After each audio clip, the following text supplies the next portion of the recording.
তাফসীর ইবনে কাসির মধ্যে লেখে তামাম পৃথিবীর পানি, খাল, বিল, নদী, নালা, সাগর, উপসাগর, মহাসাগর, আনপ্লাস্টিক মহাসাগর, তামাম পৃথিবীর পানি যদি এক জায়গায় রেখে দেওয়া হয়, অপর জায়গা যদি বান্দার দুইটা চোখের পানি আরেক পাল্লায় রেখে দেওয়া হয়, তামাম পৃথিবীর পানির চাইতে মানুষের চোখের পানিটা ভারী হয়ে যাবে। আবার চিন্তা করেন, চোখের পানির দাম কম না বেশি? এই জন্য নবী থেকে নিয়ে ওয়ালি গাউস কুতুবেরা পর্যন্ত কালছে আর ডাক দেয়া বলছে, মালিক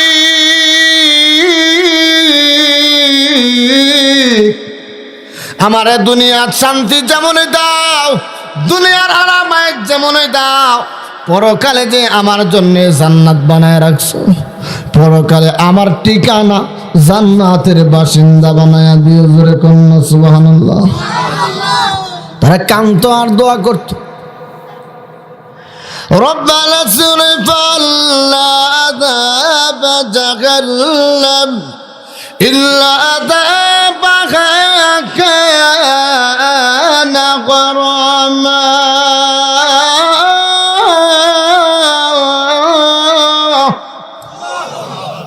আল্লাহ, ও আল্লাহ, আসমানের মালিক, জমিনের মালিক, দুনিয়াতে যেমনই দাও, যেমনই সুখ দাও, যেমন সম্পত্তি দাও, পরকালে আমাকে জান্নাত দিও।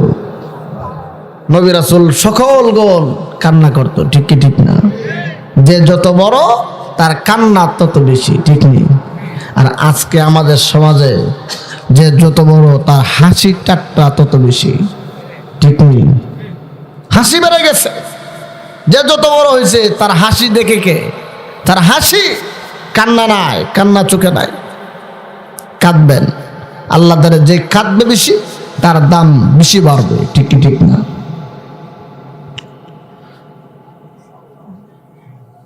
ভাইয়ার আমার, সেই জন্য আসুন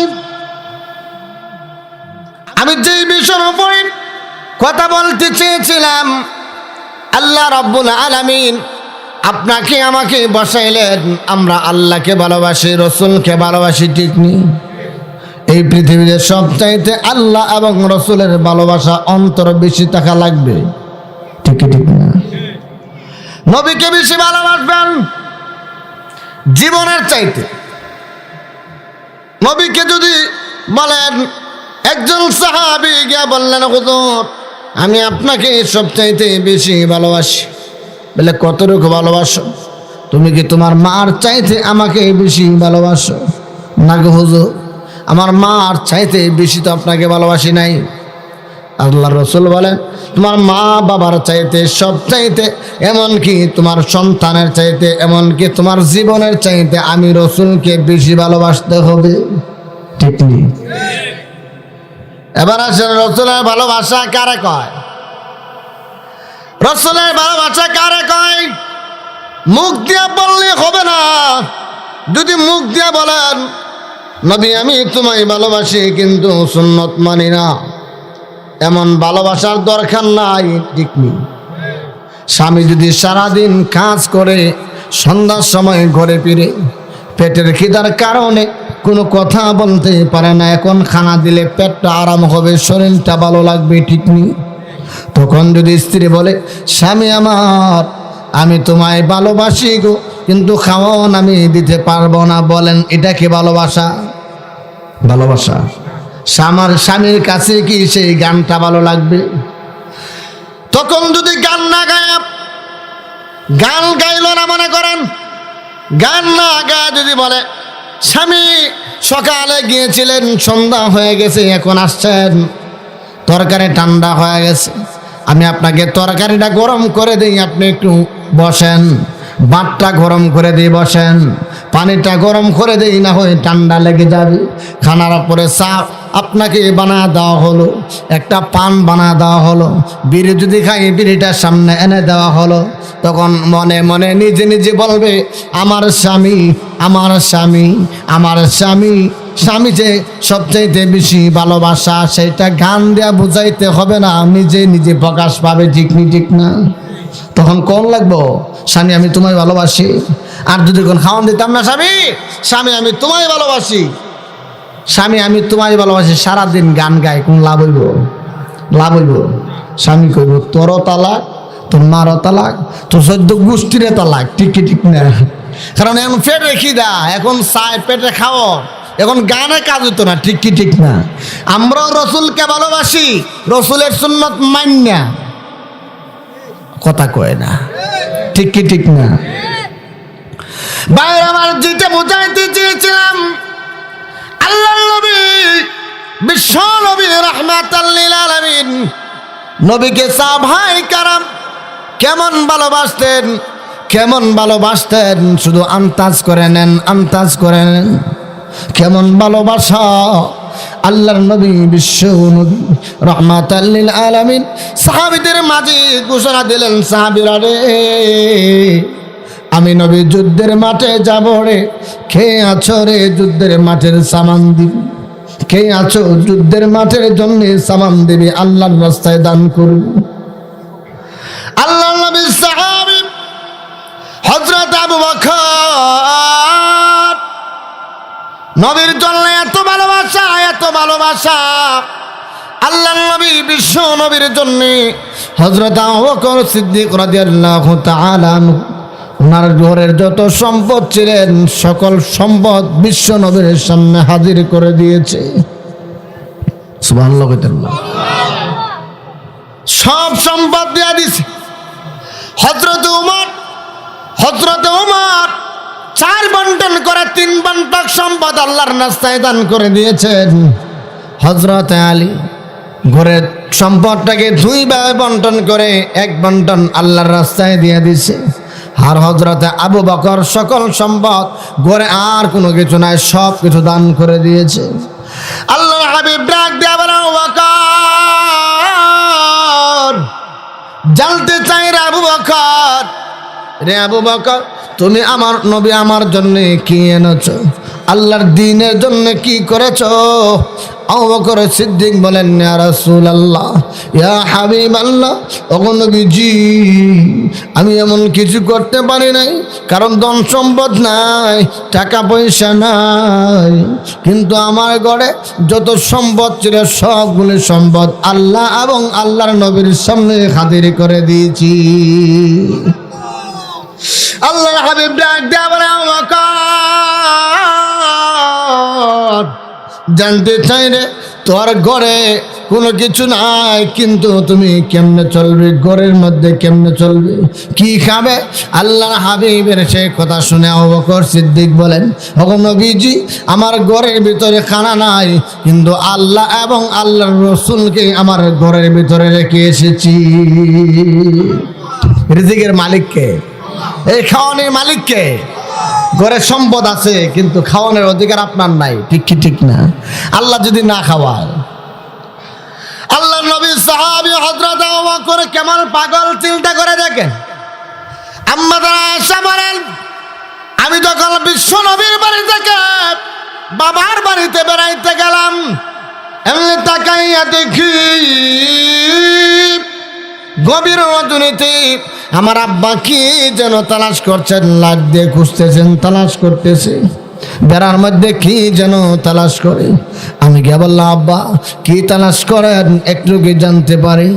আব্বা ডাক দিয়ে বললেন, রে মা আয়েশা, আমার ঘরের ভিতরে একটা সুই ছিল, সেই সুইটা আমি তালাশ করছি। জোরে কন্যা সুবহানাল্লাহ।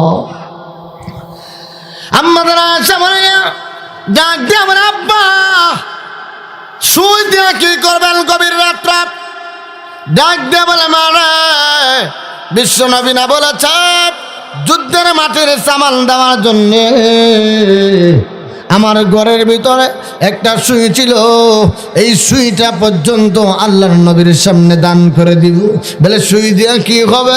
সুই দিয়ে বিশ্ব নবী কি করবেন? ডাক দেয়া বলে, সুইটা এমন একটা কাজে লাগতে পারে যুদ্ধের মাঠের মধ্যে। যুদ্ধের মাঠের মধ্যে সাহাবায়ে কেরামের জামা যদি ছিঁড়ে যায়, তাহলে সেই জামাটা ছিঁড়াইতে গিয়ে, সেলাই করতে গিয়ে সুই পাবে কোথায়, সুতা পাবে কোথায়? কিয়ামতের কঠিন ময়দানে আমি আল্লাহর কাঠ গড়ায় দাঁড়াইয়া আসমানের মালিক, জমিনের মালিক, সকল কিছুর মালিক আল্লাহ রাব্বুল আলামিনের কাছে বলতে পারবো, আল্লাহ আমার বেড়ার সুইটাও যুদ্ধের মাঠের জন্য হাতিয়ার হিসাবে ব্যবহার হয়েছে। কেমন পাগল যে আমার সুইটা পর্যন্ত নবীর জন্য দিয়ে দিব। এই ছিলেন সাহাবায়ে কেরামের ভালোবাসা। আর আমরা তো মুখে মুখে না ভালোবাসি, ঠিক না? তারা ছিল সত্যিকার অর্থে রাসূলের ভালোবাসা, রাসূলকে জীবনের চাইতে বেশি ভালোবাসতেন। হাড়ে দেখেন না, লক্ষ্য করে নবী যখন ঘোষণা দিল যুদ্ধের মাঠের জন্য, আর কে কে দিতে রাজি আছো? এক মহিলা তো ওনার স্বামী যুদ্ধের মাঠে গিয়ে শহীদ হয়ে গেছে, ওনার ঘরে সম্পদ নাই, টাকা নাই, পয়সা নাই, কোনো কিছু নাই, কি দিবে? একা একা রাত্রে গভীর হয়ে গেলে কান্নাকাটি করে আকাশের দিকে তাকায় বলে, আল্লাহ তুমি তো দেখতেছো আমার স্বামী যুদ্ধের মাঠে শহীদ হয়েছিলেন, আমার কিচ্ছু নাই, আমি এখন সরকারি জায়গায় খাসের জায়গায় ঘুমাই, আমার কিছু নাই, কিন্তু আমার মনে চায় আমি শহীদের মা হয়ে যাই। আল্লাহু আকবার। রাত্র গভীর হয়ে গেল, মাটা উযু বানাইয়া তাহাজ্জুদ নামাজ পড়িয়া আসমানের মালিক আল্লাহ রাব্বুল আলামিনের কাছে হাতটা উঠাইয়া কান্দে আর ডাক দেয়া বলে, মালিক ও আল্লাহ, তুমি আমার স্বামীকে যুদ্ধের মাঠের জন্য কবুল করে নিয়েছিলে, আমি শহীদের স্ত্রী হয়ে গেলাম। ও খোদার মালিক, আমার মনে চাই আমি এখন শহীদের মা হয়ে যাই, কিন্তু আমার ছেলেদের মাত্র 6 বছর বয়সে, কিন্তু তারা কেমনে দিয়ে কি করি? আমার ছেলে যদি রাজি না হয় তাহলে আমি শহীদের মা হতে পারবো না। এইভাবে যখন কালতেছে, ছেলেটার ঘুম ভেঙে গেল। লক্ষ্য করে দেখবেন কোন সন্তান মার চোখের পানি দেখলে নিজে আর বরদাস্ত করতে পারে না। ছেলেটা ডাক দেয়া বলেন, মা গো আপনি কেন কান্দেন গো? গভীর রাত্রে পর্যন্ত কেন কান্নাকাটি করেন জানতে চায়। ডাক দেয়া বলে, এই জন্য কান্দি, আমার নবী বিশ্ব নবী রাহমাতাল লিল আলামিন যুদ্ধের মাঠে চললে সামান চেয়েছেন, হাতিয়ার চেয়েছেন, মাল চেয়েছেন, আমি কি দিব? টাকা নাই, পয়সা নাই, বাড়ি নাই, গাড়ি নাই, সরকারি জায়গায় ঘুমায়। ওরে সুলতান, তোর বাবা যুদ্ধের মাঠে শহীদ হয়েছিলেন, আমার মনে সাক্ষী দেয়, আমার মনে তামান্না আমি শহীদের মা হতে চাই। দূরে করেন আল্লাহু আকবার। ছেলেটার মনে শহীদ তামান্না, ডাক দিয়া বলেন, মা যদি সন্তানের জন্য দোয়া করে, সেই দোয়া কোনোদিন বিফলে যায় না, কবুল হয়ে যায়। ঠিক কি ঠিক না? এই পৃথিবীতে ক্রস ফায়ার করলে সম্ভাবনা আছে মিস্টেক হয়ে যেতে পারে, কিন্তু মা যদি, বাবা যদি সন্তানের জন্য দোয়া করে, সেই দোয়া বিফলে যায় না, সরাসরি কবুল হয়। ঠিক কি ঠিক না? সন্তান ডাক দিয়ে বলে, মা আপনার মনে তামান্না মহান আল্লাহ পূর্ণ করবেন, আমাকে নিয়ে চলেন বিশ্ব নবীর সামনে গিয়ে হাজির হয়ে যাব। গভীর মনোযোগের সাথে লক্ষ্য করে শুনবেন, ও ভাইয়ারা আমার, কেমন জীবন তারা গঠন করে গিয়েছেন লক্ষ্য করে দেখেন। বিশ্ব নবীর সামনে গিয়ে দাঁড়ালেন, বিশ্ব নবী ডাক দেয়া বলে, এই মহিলা তুমি কেন দাঁড়িয়ে আছো? কিসের কারণে লাইনের মধ্যে তুমি দাঁড়িয়ে আছো? মহিলাকে যুদ্ধের মাঠে নেওয়া হবে না, পারমিশন দেওয়া হবে না, তুমি কোন কারণে দাঁড়িয়ে আছো? মহিলারা ডাক দেয়া বলে, ইয়া রাসূলুল্লাহ, ইয়া হাবিবাল্লাহ, ওয়াল্লাল নবী, ওগো বিশ্ব নবী, আমার মনে তামান্না, আমার স্বামী শহীদ হয়েছিল, আমার 2 নম্বর তামান্না হলো আমার সন্তান 6 বছরের আমার সন্তানটাকে আপনি নবীর সাথে যুদ্ধের মাঠের জন্য দান করে দিতে চাই। আল্লাহু আকবার। সন্তানকে যুদ্ধের মাঠে জন্য দান করে দেওয়া এটা সাধারণ কোনো কথা না, ঠিক নেই। ইমাম সাহেব যদি ব্যাট দিয়ে আঘাত করে, পরের দিন ইমাম সাহেব রেখে ছাতা দিয়া ধরে, আমার পুত্রে কেন মারলেন? আমার পুত্রে আমি জিন্দগিতে কোনোদিন মারি নাই, সর দিছি না। আপনি মারলেন কেন? আছে না নাই? ভাইয়েরা আমার, লক্ষ্য করে দেখবেন, আল্লাহর হাবিবের সামনে দাঁড়ায় মহিলা ডাক দিয়া বলে, হুজুর, আমার সন্তানকে যুদ্ধের মাঠের জন্য দান করে দিয়েছি। এমনি রাসূল ডাক দেয়া বলে, না, তোমার সন্তান দিয়ে যুদ্ধের মাঠের কোনো কাজে লাগবে না, ছোট সন্তান দিয়ে কোনো কাজে লাগবে না। যুদ্ধের মাঠে তলোয়ার নিতে পারবে না, ডাল বহন করতে পারবে না, কাফেরদের সামনে যেতে পারবে না, দৌড় দিতে পারবে না, আরেকজনকে আঘাত করতে পারবে না। অতএব তোমার সন্তানকে যুদ্ধের মাঠে নেওয়া হবে না, বড় হয়ে কোনো এক যুদ্ধের সময় দেয়া দিও। কিন্তু প্রায় গেলে এবার সন্তান আর মা ডাক দেয়া বলে, সন্তান রে, আমার মনে তামাল্লা আর বিধি পূর্ণ হলো না। বিশ্ব নবী আমার সন্তানকে গ্রহণ করে নিতে পারলো না, আমি শহীদের মা হতে পারলাম না, শহীদের মা হতে পারলাম না, গাজীর মাও হতে পারলাম না। আমার মনে তামান্না মহান আল্লাহ বিধি পূর্ণ করবেন না। আবার সন্তান ডাক দেয়া বলে, মা গো, কাঁদলেন না, আমি রাসূলের সাথে দুটি প্রশ্ন করতে চাই, দুটি প্রশ্ন করতে চাই। আল্লাহ হাবিব বিশ্ব নবী রহমাতুল লিল আলামিন নবীদের সামনে গিয়ে দাঁড়াইয়া সন্তান 6 বছরের শিশু বাচ্চা ডাক দেয়া বলে, ইয়া রাসূলুল্লাহ, ইয়া হাবিবাল্লাহ, ওগো আল্লাহর নবী, ওগো বিশ্ব নবী রহমাতুল লিল আলামিন, যুদ্ধের মাটির জন্য আবু বকর, সিদ্দিক, উমর সকলকে নিয়েছেন, উসমানকে নিয়েছেন, আলীকে নিয়েছেন, খাব্বাবকে নিয়েছেন, সকলকে যুদ্ধের মাঠের জন্য রেডি করেছেন। ইয়া রাসূলুল্লাহ, ইয়া হাবিবাল্লাহ, ওগো আল্লাহর হাবিব, একটাবার কি লক্ষ্য করে দেখতে পারেন না? বড় কোনো অনুষ্ঠান যদি হয়, রান্না বান্নার কাজ হয়, প্রথমে আগুনটা যখন ধরায় দেয় নবীজি, মোটা লাকড়ি দিয়ে আগুন ধরায় নাকি ছোট লাকড়ি দিয়ে আগুন ধরায়? রাসূল বলেন, ছোট ছোট লাকড়ি দিয়ে আগুন ধরায়, তারপরে মোটা লাকড়ি দেয়। জোরে কোন ঠিক কি ঠিক না? সন্তান দেখতে বলে, ওগো নবীজি, ইয়া রাসূলুল্লাহ, যদি মনে হয় যুদ্ধের মাঠের জন্য আবু বকর সিদ্দিককে আগে দিয়েন না, আলীকে আগে দিয়েন না, উসমানকে আগে দিয়েন না, সকল সাহাবীদেরকে পেছনে রাখাল, যুদ্ধের মাঠের আগুনটা আমাকে দিয়ে ধরিয়ে দেয়।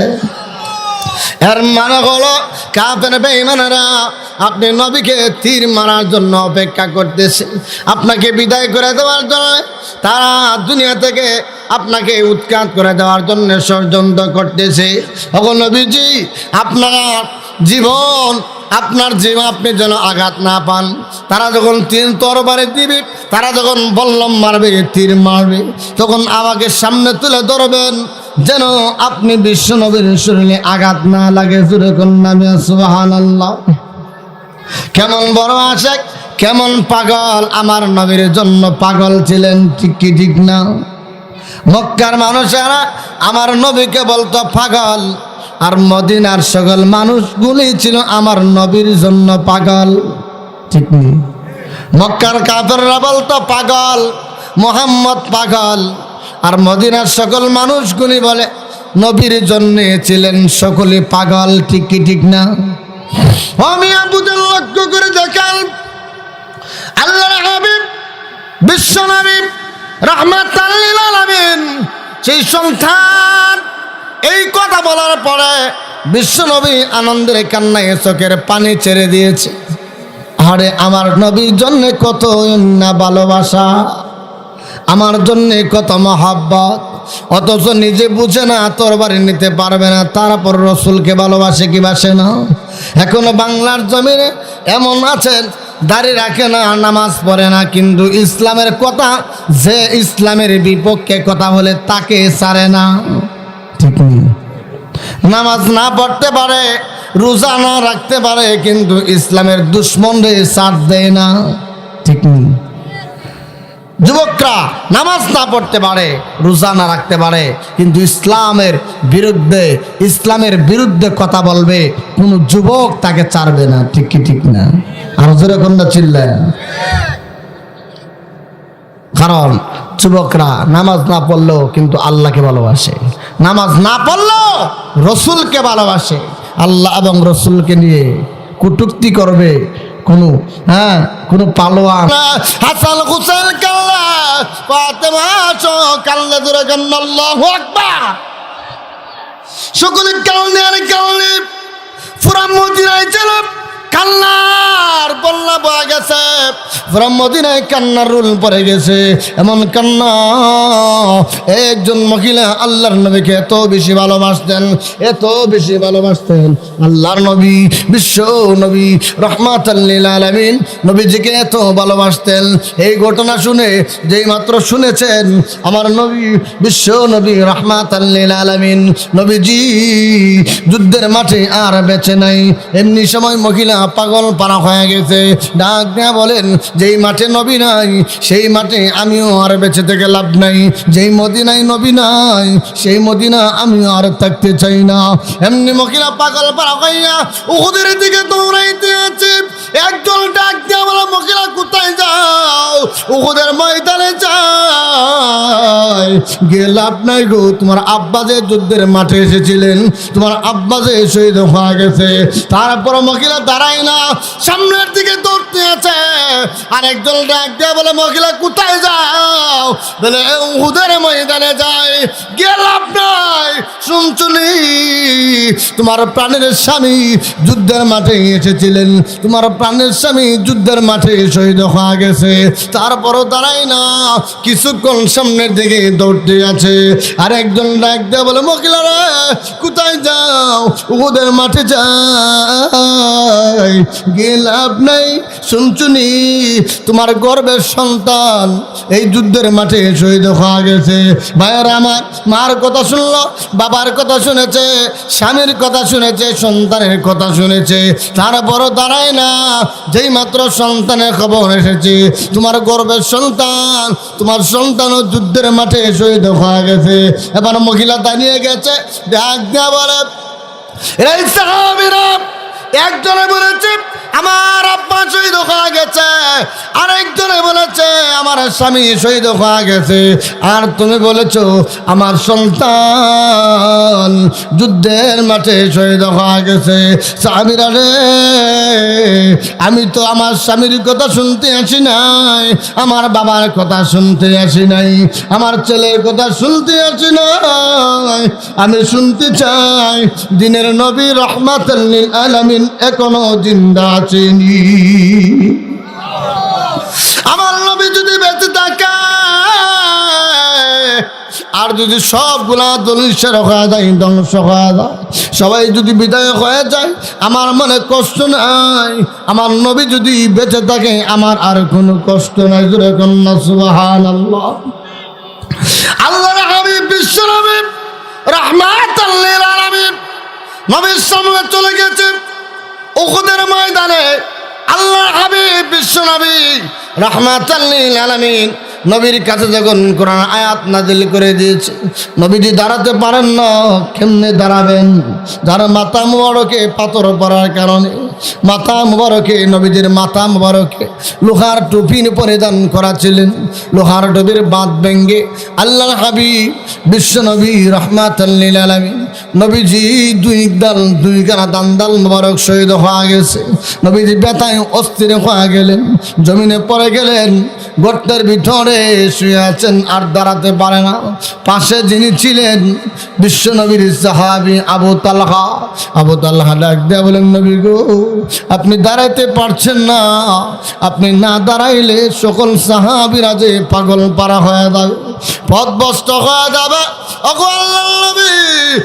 নবীজি একটা কাজ করেন না গো, আমার পিছনে পা রেখে আপনি নবী দাঁড়িয়ে যান। আমার ভাইয়েরা, আমার মুরব্বীরা আমার জানতে চায়, প্রশ্ন করতে চায়, সঠিক জ্ঞানের জবাব দিবেন। একটা মানুষের পিছনে যদি 99টা তীর ঢোকে, সেই পিঠে পা রাখার জায়গা আসেনি? জায়গা আছে কি? তারপরে ডাক দেয়া বলে, হুজুর, ওগো আল্লাহর নবী, ওগো বিশ্ব নবী রাহমাতাল লিল আলামিন, আপনি আমার পিছনে পা রেখে দাঁড়িয়ে যান। আল্লাহর হাবিব ডাক দেয়া বলে, আবু তালহা, কেমনে দাঁড়াবো?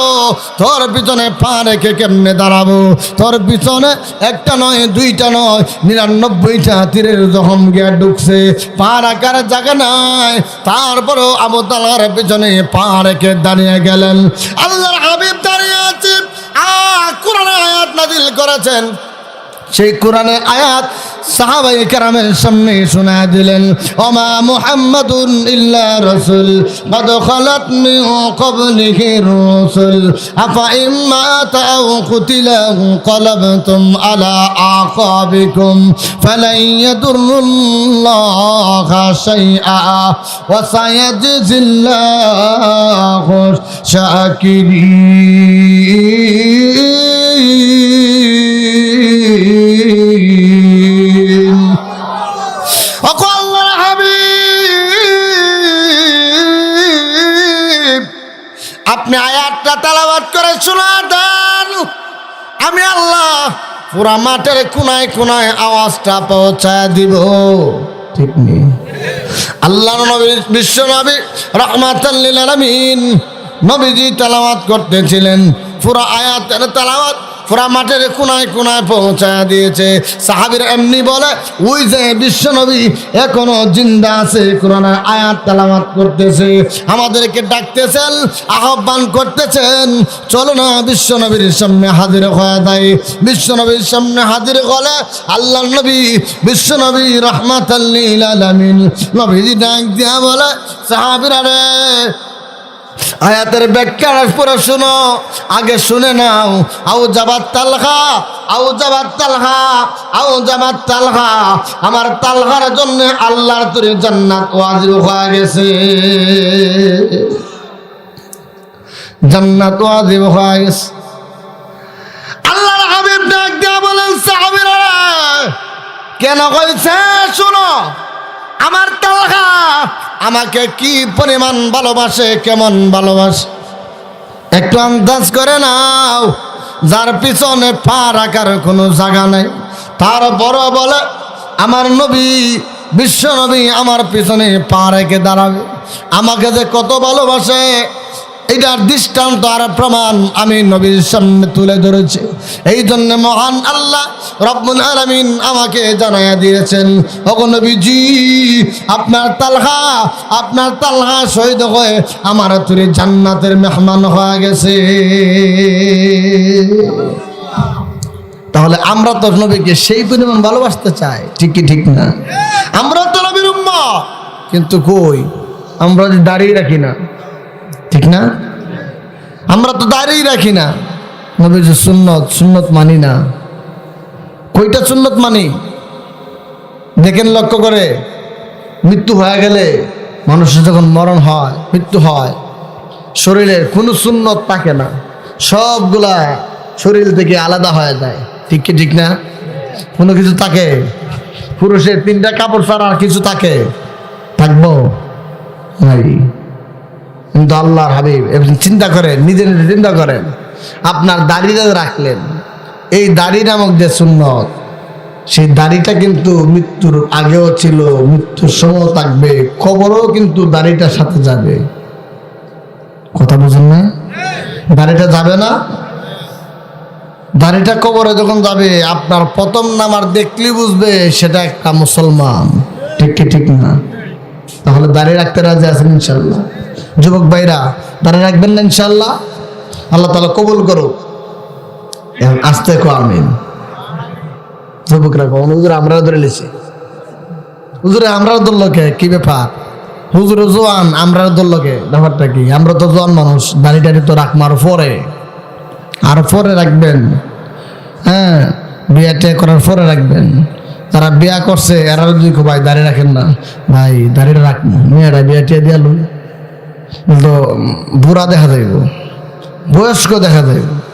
আপনি যে মেয়েকে বিয়ে দিবেন, আপনি যে বিয়ে করার আগ পর্যন্ত বাঁচবেন সেই গ্যারান্টি কি আপনার আছে? আছে? সে গ্যারান্টি নাই। আপনি কই দিন থাকবেন, কই মুহূর্ত থাকবেন, কই ঘন্টা থাকবেন সেটা আপনি জানেন না। জানেন কে?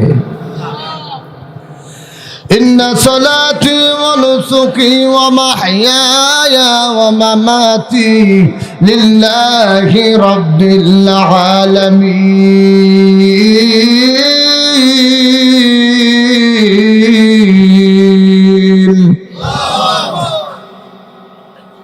সব কিছু জীবন মরণ আমার সব কিছু কার জন্যে? আরো যেরকম কার জন্যে? নামাজ রোজা হজ যাকাত জীবন মরণ সব কিছু কার? তাহলে সব কিছু যদি আল্লাহর হয় কাজগুলা খাড়া হওয়া দরকার নাকি ভগবানের মূর্তি? হ্যাঁ, আজকে আমরা মানুষ বুঝে না, সঠিকটা বোঝে না। এত কিছু আল্লাহ দিল কিন্তু আল্লাহকে তো আমরা ডাকি না। এত দামি সম্পদ আল্লাহ আপনাকে দিয়েছে, একটা চোখ। আচ্ছা, এই ময়দান থেকে জানতে চায়, একটা চোখ যদি বলা হয় ভাই আপনার একটা চোখ বিক্রি করে পেলেন, 20 কোটি টাকা দেওয়া হবে, দুইটা চোখ বিক্রি করে দেন, বিক্রি করবেন? কোনো মানুষ বিক্রি করব বলে 20 কোটি টাকা বিক্রি করলাম মনে করেন, টাকাটা জিন্দিগি ধরে দেখতাম তো না, ঠিক না? তাহলে 20 কোটি টাকা বেচা লাভটা কি? যদি না দেখতে পারে, এটা টাকাও দিল না কাগজ দিল। চোখ যদি না থাকে টাকা দিয়ে করবেন কি? তাহলে চোখ নামক নিয়ামত যে আল্লাহ দিল, আপনি এই সারা জীবন শেষ দায় কাটায়া শেষ করতে পারবেন? সম্ভব? কত নিয়ামত, কত নিয়ামত, কিন্তু আমরা বুঝি না, বুঝার কমতি। বাইরে আমার লক্ষ্য করে দেখুন, এই জন্য আল্লাহর হাবিব বিশ্ব নবী রাহমাতাল লিল আলামিন নবীর জন্য সাহাবায়ে কেরাম এমন ভালোবাসা ছিলেন, এত মহব্বত ছিলেন, এত ভালোবাসা ছিলেন, তারা চাইতো আমার নবীর শরীরে যেন একটা ফুলের টুকা না লাগে, আমার নবী যেন একটু বিন্দু পরিমাণ কষ্ট না পায়, কথার দ্বারা কষ্ট না পায়। আল্লাহর হাবিব বিশ্ব নবী রাহমাতাল লিল আলামিন নবীর একজন সাহাবী যার নাম হলো খুবাইব রাদিয়াল্লাহু তাআলা আনহু। খুবাইব রাদিয়াল্লাহু তাআলা আনহুকে কাফের বেঈমানরা যখন তালাবদ্ধ করে দিল, ধরে ফেলল, আর ডাক দেয়া বলে, খুবাইব রে, তোমাকে দুনিয়া থেকে বিদায় করে দেওয়া হবে, তোমাকে দুনিয়া থেকে উৎখাত করে দেওয়া হবে। কিন্তু শুনে রাখো, একটা কথা তোমার কাছ থেকে জানতে চাই, আমরা যদি তোমাকে ফাঁসির কাস্টে ঝুলানোর আগে বিশ্বনবীকে জীবনে একবার ধরতে পারি, বিশ্বনবীর সামনে যদি তুমি দাঁড়া বলো আমার নবীকে বিদায় করে দাও, নবীকে বিদায় করে দিব, সেই কথার উপরে যদি তুমি রাজি থাকো, নবীকে বিদায় করে দিব, নবীকে ফাঁসির কাস্টে ঝুলায় দেওয়া হবে, তুমি যদি রাজি থাকো, তুমি যদি মত প্রকাশ করো, তাহলে তুমি খুবাইবকে আর ফাঁসির কাস্টে ঝুলানো হবে না। শুধু তোমার মতামত জানতে চাই। খুবাইব রাদিয়াল্লাহু তাআলা আনহু বলে, রে কাফের বেঈমানরা, আল্লাহর হাবিব বিশ্ব নবী রাহমাতাল লিল আলামিন নবীকে আমার সামনে নিয়ে আমার নবীকে ফাঁসি দিবে তো দূরের কথা, আমার নবীর সামনে দাঁড়ায় যদি আমার নবীকে ফাঁসি দিবে আর আমি এটা বরদাস্ত করব, আমি সেটা সহমত পোষণ করব? হতেই পারে না। শুধু এমন নয়, আমার বিশ্ব নবীর শরীর মুবারকে একটা সুয়ের ছিদ্র যদি, একটা কাটার আঘাত যদি লাগে, কাটার আঘাত যদি লাগে, এমনকি ফুলের টুকা লাগলেও আমি খুবই বিশ্ব নবীর জন্য দরদ লাগে, নবীর জন্য মায়া লাগে, সেটা বরদাস্ত করতে পারি না। আর সেই জায়গায় আমার নবীকে তোরা ফাঁসি দিবি, আমি সেইটা সহমত পোষণ করব? হতেই পারে না। আমার জীবন চলে যেতে পারে, তারপর মানি না। কাফের বেঈমানরা বলে, খুবাইব তাহলে রেডি হয়ে যাও, তোমাকে ফাঁসির কাস্টে ঝুলানো হবে। তবে ফাঁসির কাস্টে ঝুলানোর আগে তোমার কাছ থেকে জানতে চাই, তোমার শেষবারের মতো কোনো ইচ্ছা আসেনি, কোনো কথা আসেনি, তোমার শেষ চাওয়া পাওয়া কি, আমি সেটা জানতে চাই। এমনি খুবাইব রাদিয়াল্লাহু তাআলা আনহু বলেন, আমার চাওয়া পাওয়া শুধু একটা, আমি 2 রাকাত নামাজ পড়তে চাই। জোরে কন্যা সুবহানাল্লাহ। 2 রাকাত নামাজে দাঁড়িয়ে গেলেন, নামাজে দাঁড়াইয়া লম্বা নামাজ শুরু করে দিয়েছি। নামাজের মাধ্যমে আল্লাহর পক্ষ থেকে ইলহাম জারি হয়ে গেছে। খুবাইবের মনে মনে একটা কথা জাগনা দিল, আমি যে লম্বা লম্বা লম্বা কেরাত পড়ছি, লম্বা নামাজ পড়তেছি, নামাজটা বড় করে ফেল দিয়েছে। কাফের বেঈমানরা বলবে, মনে হয় খুবাইব মৃত্যুটাকে অনেক বেশি ভয় পাইতেছে, এই জন্যে লম্বা নামাজ পড়তেছে। বেশি কিছু সময় দুনিয়াতে বাঁচতে চায়, কিছু সময় অল্প সময় দুনিয়াতে বাঁচে থাকতে চায়, বাঁচতে চায়, এই জন্য মনে হয় লম্বা নামাজ পড়তেছে। এমনি সালাম ফিরায় দিলেন, আর বলেন না আমি লম্বা নামাজ পড়বো না, কিয়ামতের মাঠে আমার আল্লাহ রাব্বুল আলামিন যদি নাক দেয়া বলে, খুবাইব তোমার মৃত্যুর কথা শুনে কি তুমি লম্বা নামাজ পড়েছিলে? এই কথা কাফের বেঈমানেরা তারা মনে মনে বলবে, মনে হয় খুবাইব মৃত্যুকে বড় ভয় পাইতেছে, এই জন্য বড় নামাজ পড়তেছে, লম্বা নামাজ পড়ে, এখনো সালাম ফিরাই না, এই জন্য সালাম ফিরাই দিলে। সালাম ফিরানোর সঙ্গে সঙ্গে উনাকে ফাঁসির কাস্টে ঝুলায় দেওয়া হলো। যেই মাত্র ঝুলায় দেওয়া হলো, উনার দেহটা পশ্চিম দিকে এইভাবে বারবার পশ্চিম দিকে কেবলামুখী হয়ে দাঁড়ায়। কেবলামুখী হয়ে উনার মৃত্যুরা যেন হয়, উনার এই তামান্না। কিন্তু কাফের বেঈমানেরা উনাকে পশ্চিম দিকে রুহু দিতে পারেন না, উনার চেহারা ঘুরায় ফেলে উত্তর দিকে নিয়ে আসে, বারবার চেষ্টা করে উনি পশ্চিম দিকে যায়। মৃত্যুর সময় সাকরাতওয়ালা ব্যক্তির পাশে বসে বসে মৃত্যুর আগ মুহূর্তে তার চেহারাকে একটু পশ্চিম দিকে কেবলামুখী করে দেওয়া, এটা হলো মুস্তাহাব। কি মুস্তাহাব? পশ্চিম দিকে করে দেওয়া, কেবলামুখী করে দেওয়া, মৃত্যুর আগে সাকরাতের সময়ে কেবলামুখী করে দেওয়া। খুবাইব রাদিয়াল্লাহু তাআলা পশ্চিম দিকে তাকিয়ে আছে, কিন্তু কাফেররা উনাকে টেনে টেনে উত্তরের দিকে নিয়ে যায়, পশ্চিম দিকে তারা চেহারা রাখতে দেয় না। এমনি আল্লাহ রাব্বুল আলামিন কোরআন আয়াত নাজিল করে দিয়েছেন, ফাইনামা তুওয়াল্লু ফাসাম্মা ওয়াজহুল্লাহ। ও খুবাইব তুমি কি জানো না আমার আল্লাহ চতুর্দিকে আছেন? ডান দিকেও আল্লাহ আছে, বাম দিকেও আল্লাহ আছেন, সামনের দিকেও আল্লাহ আছে, পিছনের দিকেও আল্লাহ আছে। আসেনি না নাই? ওরে খুবাইব তুমি মনে করেছ কেবলার দিকে দাঁড়াইয়া তোমার মৃত্যু হলে, তোমার আল্লাহর সামনে দাঁড়াইয়া মৃত্যু হলে তুমি জান্নাতি হবে, অপর দিকে দাঁড়াইলে মৃত্যু হলে তুমি জান্নাতি হবে না, এমনটা নয়। আল্লাহ রাব্বুল আলামিন বলেছেন, ফাইনামা তুওয়াল্লু ফাসাম্মা ওয়াজহুল্লাহ। ওরে খুবাইব তুমি কি জানো না ডান দিকে বাম দিকে সামনে পেছনে চতুর্দিকে আমি আল্লাহ আছি। যেই দিকে মৃত্যু হয়, মৃত্যু হওয়ার সঙ্গে সঙ্গে তুমি তো আমার জন্য তোমার জীবনটা দান করে দিতেছো, ইসলামের জন্য জীবন দান করতেছো, কোরআনের জন্য জীবনটা দান করতেছো। জীবনটা যাইতে দেরি হবে, আমি আল্লাহর তৈরি জান্নাতে ঢুকতে একটা মুহূর্ত দেরি হবে না। ভাইয়েরা আমার, এই ছিলেন সাহাবায়ে কেরামের ভালোবাসা। সাহাবায়ে কেরাম নবীকে এত ভালোবাসতো, এত ভালোবাসতো। আরেকজন সাহাবী উনিও দুনিয়া থেকে বিদায় হয়ে যাবেন, দুনিয়া থেকে বিদায় হয়ে যাবে। সাকরাত আরম্ভ হয়ে গেছে। বিশ্বনবী উনাকে শেষবারের মতো দেখতে গেছে। শেষবারের মতো দেখতে গেলেন। ও মিয়া, গভীর মনোযোগের সাথে অল্প সময় বসেন।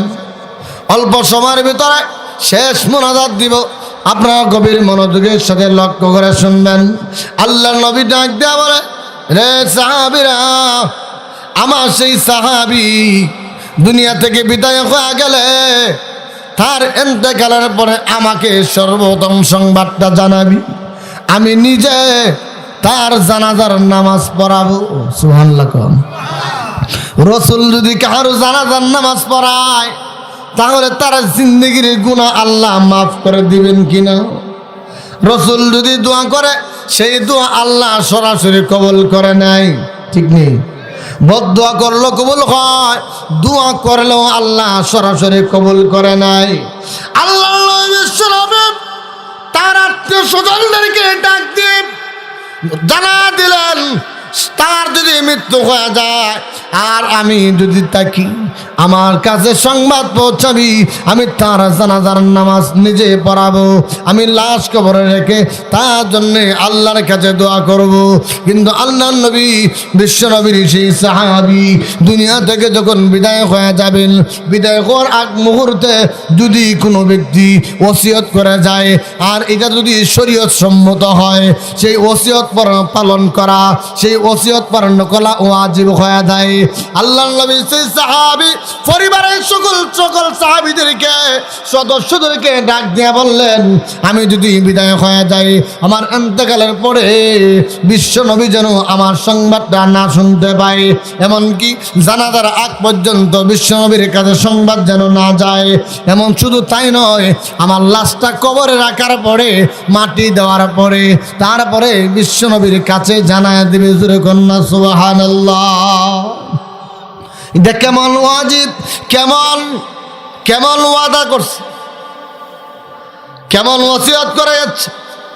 আল্লাহর হাবিব বিশ্ব নবী রাহমাতাল লিল আলামিনের সাহাবী দুনিয়া থেকে বিদায় হয়ে গেলেন।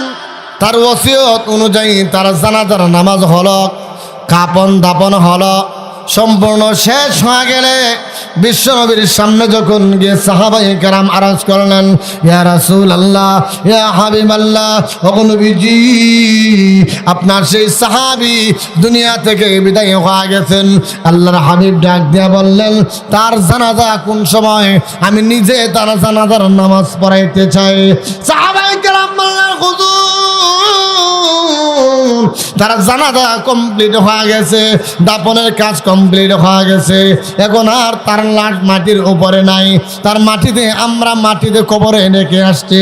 আল্লাহর হাবিব ডাক দিয়া বললেন, সাহাবীরা রে, আমি না বলে আসছি, তার ইন্তেকালের পরে আমি নিজে তার জন্য জানাজার নামাজ পড়াবো, আমি নিজে তার লাশ কবরে রাখবো, আমি নিজে তার জন্য দোয়া করব। এখন আমারে না জানায়া কেমনে দাফন করলি, কেমনে জানাজার নামাজটা বললি? এমনি সময় সাহাবীরা বলেন, ইয়া রাসূলুল্লাহ, ইয়া হাবিবাল্লাহ, আল্লাহর হাবিব, আপনার সেই সাহাবী ওসিয়ত করে গেছেন যেন আপনাকে না শোনাই। আল্লাহর হাবিব বলেন, কেন ওসিয়ত করলেন? কোনো কথা বলছে কি? বলে, ওগো নবীজি, একটা কারণ আমাদের সামনে উল্লেখ করে গেছেন। কারণটা হলো, আপনি যে তার বাড়িতে যাবেন, তার বাড়িতে যেতে গিয়া ইহুদির বাড়ির সিপাহী দিয়ে ঢুকতে হয়। ইহুদির বাড়ির সিপা রাস্তা দিয়ে যদি যান, সে বলছিল ইহুদির বাড়ির সিপা রাস্তা দিয়ে যদি বিশ্বনবী আমার মৃত্যুর সংবাদ শুনে আমার জন্য দৌড়ায়া চলে আসে, তাহলে ইহুদির বাড়ির সিপাহী দিয়ে আসতে হবে। আর ইহুদি বেঈমানেরা যদি আমার নবীকে আঘাত করে, তাহলে আমি কবরে গিয়েও সুখ পাবো না। ওগো আল্লাহর নবী, আপনার সেই সাহাবী জানতো এবং বুঝতো আর বলতো আমার নবী জানাজা পড়াইলে আমি জান্নাতি হয়ে যাব, আমার নবী দোয়া করলে আমি জান্নাতি হব, আমার নবী আসলে আমার নসিব ভালো হবে, আমার কপালটা খুলে যাবে, আমি একজন ভাগ্যবতী হয়ে যাব, আমি একজন সফল কামিয়াবি মানুষ হয়ে যাব। কিন্তু কেন না করছে দেখছেন নি? আপনার সেই সাহাবী চিন্তা করেছে নবী যদি আমার কাছে আসে, জানাজার নামাজ পড়াইতে আসে, তাহলে ইহুদির বাড়ির সিপাহি দিয়ে আসলে ইহুদিরা যদি আমার নবীকে আঘাত করে আমি তাহলে বরদাস্ত করতে পারবো না, আমি সহ্য করতে পারবো না, আমি প্রয়োজনে কবরে কষ্ট পাইতে রাজি, তথাপি নবীকে কষ্ট দিতে রাজি না। কেমন ছিল যে আমার নবী যদি আসে আর কাফের বেঈমানরা যদি আমার নবীরে কষ্ট দেয়, তারা যদি চিপা রাস্তা দিয়ে কষ্ট দেয়, তাহলে তো আমি মৃত্যুর পরেও কষ্ট পাবো। যে আমার না জানাজার নামাজ পড়তে এসে বিশ্বনবীর শরীর মোবারক থেকে রক্ত ঝরাইয়া দিছে। এই ছিল সাহাবায়ে কেরাম, পাগলপাড়া আশিকে রাসূল তাদেরকে বলে। আল্লাহর হাবিব আসমানের দিকে তাকাইয়া আরশের মালিক আল্লাহ রাব্বুল আলামিনের দিকে তাকাইয়া আল্লাহর কাছে ডাক দেয়া বলে, আল্লাহ আমার সেই সাহাবী আমি নবীকে কত ভালোবাসে, আমি জানাজা পড়াইলে তার জন্য লাভ হবে, কিন্তু নিজের লাভটা নিজে বুঝে নাই, আমি দোয়া করলে তার জন্য ফায়দা হবে, সেই ফায়দাটাও সে নিজে বুঝলো না, শুধু বুঝেছে আমার নবী যদি কষ্ট পায় আমি মৃত্যুর উপরেও কষ্ট পাবো, আমার নবীর কষ্ট আমি বরদাস্ত করে নিতে পারবো না। আল্লাহর কাছে ডাক দেয়া বলে, মালিক আমার দরখাস্ত হলো আমার সেই সাহাবীকে মাফ করে দাও, তার কবরটাকে জান্নাতের বাগান বানায় দাও। জোরে কন্যা সুবহানাল্লাহ। নবী দোয়া করতে দেরি হয়, দোয়া কবুল হইতে দেরি হয় না, ঠিক নেই মায়েরা আমার? এই জন্যে আমরা তো নবীকে ভালোবাসি, কিন্তু সেই ভালোবাসাটা আমাদের মধ্যে নাই। আমরা নবীকে জীবনের চাইতে বেশি ভালোবাসতে হবে, ঠিক কি ঠিক না? নবীর কথা মাইন্না না মাইন্না, নবীর সুন্নতগুলো আমরা মানব, নবীর সুন্নতগুলো আমরা আঁকড়ে ধরব। রসুলের সুন্নত, আল্লাহ রসুল হাদিসে বলছেন, মান আহাব্বা সুন্নতি ফাকাদ আহাব্বানি ওমান আহাব্বানি কানা মাই ফিল জান্নাহ। কেউ যদি আমার সুন্নতটা আঁকড়ে ধরে, আমার সুন্নতকে ভালোবাসে, আমার সুন্নতকে মহব্বত করে, আমি নবী তার সুপারিশ করে জান্নাতে নিয়ে যাব। আর রাস্তা এখন সুবহানাল্লাহ কই নিব? জান্নাতে। এই জন্য আমরা নবীর সুন্নত মানতে রাজি আছি কি আছি না? আল্লাহ তাআলা আমাদের সকলকে তৌফিক দান করুক, আমিন কোন, আরো জোরে কোন আমিন। ভাইরা আমার, এই জন্যে সামনে ফজরের নামাজ আমাদেরকে পড়তে হবে, ঠিক না? সারা রাত ওয়াজ করেন, ওয়াজ বড় মজা লাগে, ইন্টারেস্ট লাগে, কিন্তু নামাজের কথা কয়েন না। ফজরের নামাজ মুয়াজ্জিন যখন বলে আসসালাতু খায়রুম মিনান নাওম, মুয়াজ্জিন কো ঘুমের চাইতে নামাজ বালা, কিন্তু আমি কই ঘুমের চাইতে নামাজ বালা না, ঘুমটা ওই বালা, ঠিক নেই? আছে না? ফজরের সময় এক কাতার মুসল্লি নাই, জুমার দিনে মুসল্লির অভাব নাই, আছে না নাই? মসজিদও জায়গা দিতে পারি না, কিন্তু ফজরের নামাজে নাই। আজান না দেওয়া মাত্র সঙ্গে সঙ্গে আবার ঘুমটা চাহাতে, ফায় মাথায় টান লেপটা টান দিয়ে আবার ঘুমায়। ও ভাই, চিন্তা করেন না, দেখেন না ভেবে আপনি যে দুনিয়া থেকে বিদায় হয়ে গেলে আপনার জন্য কেউ আপন থাকবে না, কেউ থাকবে না, থাকবে কি? কেউ থাকবে না। গভীরভাবে দেখেন, মনোযোগ দিয়ে। চোখটা বন্ধ হয়ে গেলে আপনার সন্তান, আপনার স্ত্রী, আপনার ভাই, আপনার বাবা, আপনজন সকলে আপনার থেকে আলাদা হয়ে যাবে, শুধু আপনি একা থাকবেন। আর সেই কবর করে আপনার আমলটা আপনি নিজেই দিতে হবে, ঠিক কি ঠিক না? এই জন্যে কঠিন কবর, সেই কবর করে আমাদেরকে পুঁজি নিয়ে যেতে হবে, পুঁজি নিয়ে যেতে হবে। পুঁজিটা হলো একমাত্র নেক আমল, 5 ওয়াক্তের নামাজ, আল্লাহর হুকুম আদায় করা, রাসূল সাল্লাল্লাহু আলাইহি ওয়াসাল্লামের সুন্নত তরিকা জীবনটাকে গড়ে তোলা। রাসূলের সুন্নত যদি আমার ভিতরে থাকে, আল্লাহর হুকুম যদি আমার ভিতরে থাকে, আল্লাহর রাসূল বলেছে, হ্যাঁ, কেউ যদি 5 ওয়াক্তের নামাজ জামাতের সাথে সব সময় আদায় করে, আমি আল্লাহ 5টা পুরস্কারে প্রাধান্য করব। 1 নম্বরে দুনিয়াতে সমস্ত অভাব দূর করব, 2 নম্বরে কবরের আযাব মাফ করে দিব, 3 নম্বরে মিজানের পাল্লায় আমল নামা বাড়ায় দিব, 4 নম্বরে ফুল সিরাতে ফুল বিদ্যুতের গতিতে পার করে দিব, 5 নম্বরে বিনা হিসাবে জান্নাত দান করব। এই জন্য আমরা সকলে রাজি আছেন ইনশাআল্লাহ? ইনশাআল্লাহ।